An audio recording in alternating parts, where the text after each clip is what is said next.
Сайн бацхан хүүхдүүдээ за өнөөдрийн хичээлээр бүгдээрээ 3 оронтой тоог 2 оронтой тоонд үржих мөн бас хуваах үйлдэлүүдийн зэрэг 2 хичээл үзнэ. За эхний хичээнд бүгдээрээ 3 оронтой тоогоо 2 оронтой тоонд үржихийг яаж үржихийг харцгаая. За хамгийн түрүүнд 247 гэдэг тоогоо 5-д үржүүлнэ. За бид нэр өмнөх хичээл дээр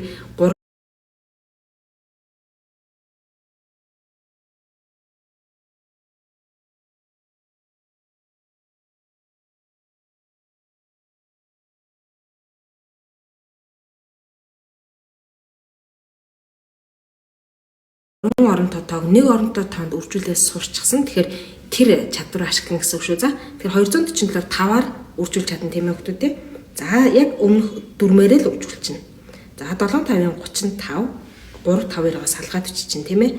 За 4-ийг 5-аар үржүүлэхээр 20 20 дээрээ 3-ыг нэмлээ 23. За 2-5-ын 10 10 дээрээ 2-ыг нэмлээ 12. За одоо бүгдээрээ 247-гоо 2-оор үржүүлнэ. Бас л 3 оронтой тоог 1 оронтой тоогоор үржүүлж чадна. Тэр дүрмээр үржүүлнэ. За гэхдээ энэ 2 оронтой тоогоор үржүүлэхдээ энэ 5-ын доотлын нэгнүүдийг нүдэн дээр тоо бичихгүй шат шиг ингээд юу агаад явна. Доошо уруудаад явна гэж байгаа юм шиг тэгж явна шүү. За 2 7 14 салгаад бичиж чинь тийм ээ. За дараа нь 2 8-ийн 2 4-ийн 8 1-ийг нэмлээ 9. За 2 2-ийн 4.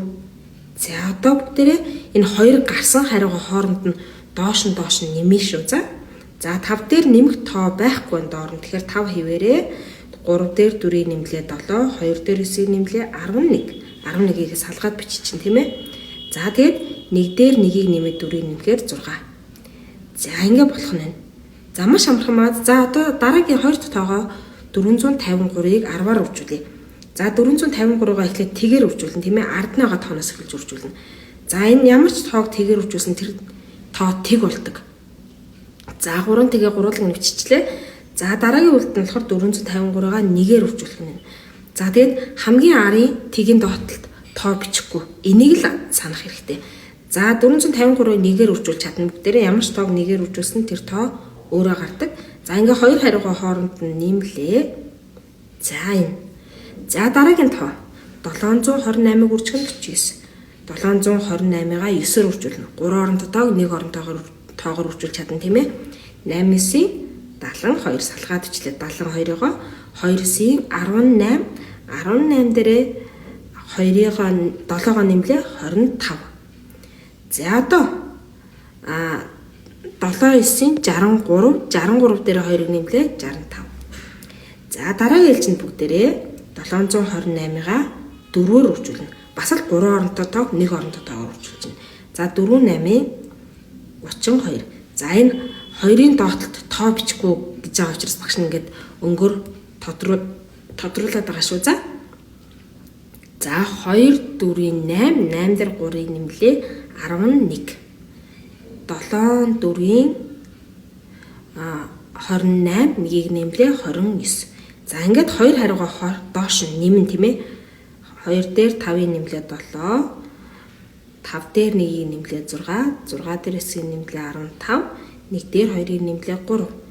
За ингээд 3 оронтой тоог 2 оронтой тоог үржүүлэх маш амархан байна. Яагаад гэвэл 3 оронтой тоог 1 оронтой тоогоор үржүүлчих юм бол яг тэрнтэйг адилхан бодогдоод явах нэ. За энэ даалгавраа хийчээд дараа нь хуваах үйлдэл рүүгээ ороорой. Бичлэгээ зогсоогоорой. За бүгдээрээ одоо хуваах үйлдэл рүүгээ орно. Хуваах үйлдэл дээр 3 төрлийн хуваах гэдэг нь 2 оронтой тоог 1 оронтой тоонд хуваахад 3 төрлийн л бодлого байгаа. Энэ 3-ыг л бодчих юм бол 2 оронтой тоог 1 оронтой тоонд асуудалгүй хуваах шүү. За хамгийн түрүүнд бүгдээрээ 35-ыг 7-д хуваа. За хуваах үйлдэлийг ерөнхийдөө багнан бичиглэлээр хуваавал их зүгээр шүү.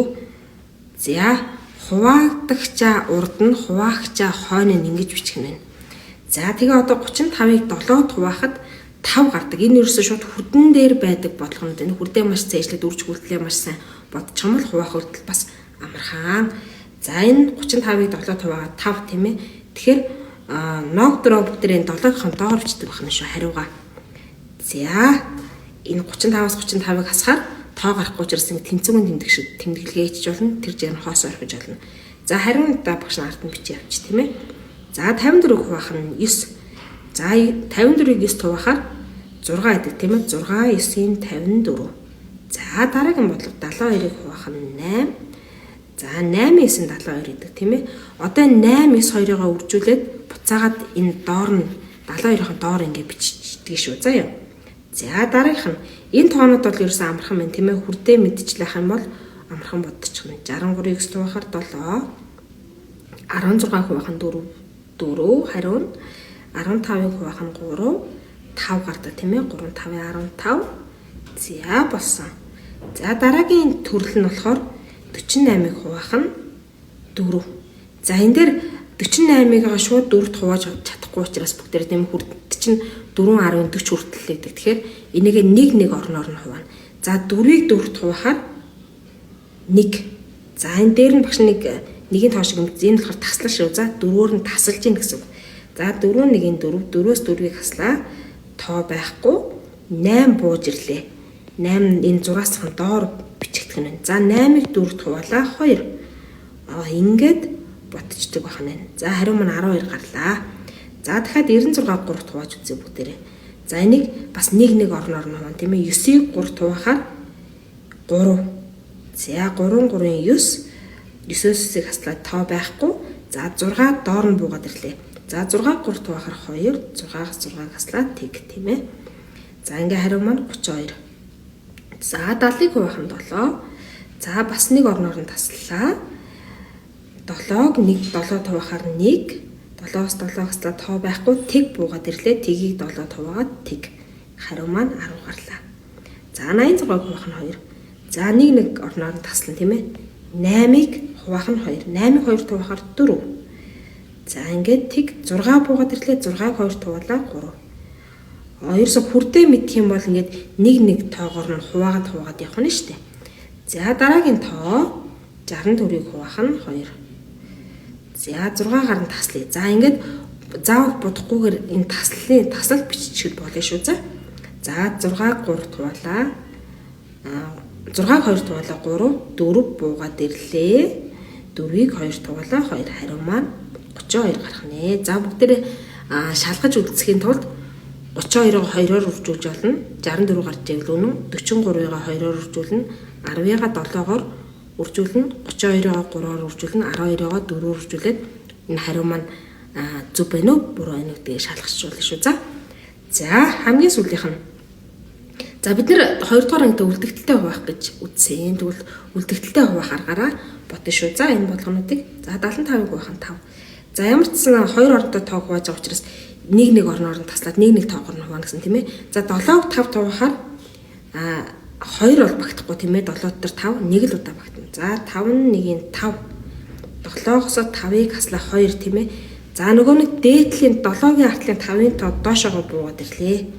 Ингэнгүүт 2 5 2 маань нийлээд 25 болно. 25-ыг 5 тавихаар 5. Ингээд хариу маань гарчлаа. Хариу маань 15 байх нь. Үлдэгдэлтэй хуваахаа сайн бодож чадах юм бол энэ амархан байх юм тийм ээ. За эхний орноор нь таслалаа. За 2 4-ийн 8 гэдэг 7-оос маань хэтэрчж байгаа учраас 2-оор өгөхгүй 1-ээр өгөх нэ. За 7-оос 4-ийг хаслаа 3. 2 араас нь буугаад ирлээ. Нийлээд 32 боллоо. 32-ыг 4-т хуваалаа 8. За ингээд 4 8-ын 32 хариу маань 18 гарлаа. За дараагийн бодлого. Дахиад нэг орноор нь таслалаа. 9-ийг 5-т хуваалаа 1 тийм ээ. 5 1-ийн 5. 9-өөс 5-ыг хаслаа 4. Дээрээс 5 буугаад ороод ирлээ. 45. 45-ыг 5-т хуваахаар 9. За ингээ хариу маань гарчихлаа.